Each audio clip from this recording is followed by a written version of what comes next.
জীবনের জয় আসে তখনই যখন তুমি থামো না। চূড়ায় পৌঁছানোর স্বপ্নের কথা মনে রেখো আর ধৈর্য ধরে চেষ্টা চালিয়ে যাও। সফলতা তাদের জন্য অপেক্ষা করছে যারা লড়াই থামায় না, যারা প্রতিকূলতা মোকাবেলা করে, যারা নিজেদের সেরাটা দেয়। তুমি পারবে। আজই নিজের কাছে ছোট্ট একটা লক্ষ্য ঠিক করো। সেটা হতে পারে এক পৃষ্ঠা পড়া, 1 মিনিট মেডিটেশন, অথবা শুধু একটা হাসি। ছোট ছোট কাজগুলো জমা হয়ে একদিন বড় পরিবর্তনের সোপান হয়ে দাঁড়াবে। বড় স্বপ্ন দেখতে শেখো আর ছোট ছোট ধাপ নিয়ে এগিয়ে যাও।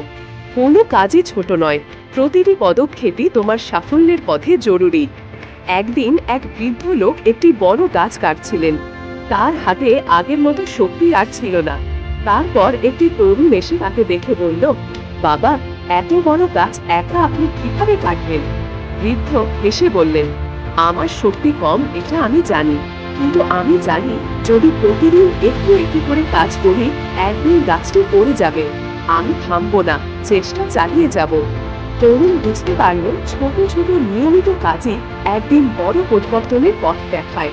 আমরাও তেমনি, জীবন বড় কোনো যাত্রা যেখানে ধৈর্য আর নিয়মিত প্রচেষ্টা ছাড়া কেউ সফল হয় না। আজ ছোট কাজ করো, কাল হবে বড় সাফল্য। তুমি পারবে। আজই শুরু করো।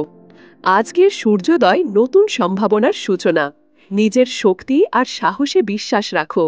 পথ যতই কঠিন হোক, অগ্রসর হও।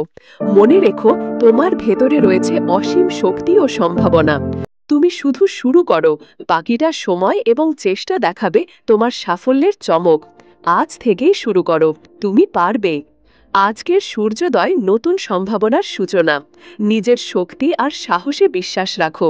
পথ যতই কঠিন হোক, অগ্রসর হও। মনে রেখো, তোমার ভেতরে রয়েছে অসীম শক্তি ও সম্ভাবনা। তুমি শুধু শুরু করো, বাকিটা সময় এবং চেষ্টা দেখাবে তোমার সাফল্যের চমক। আজ থেকেই শুরু করো। তুমি পারবে।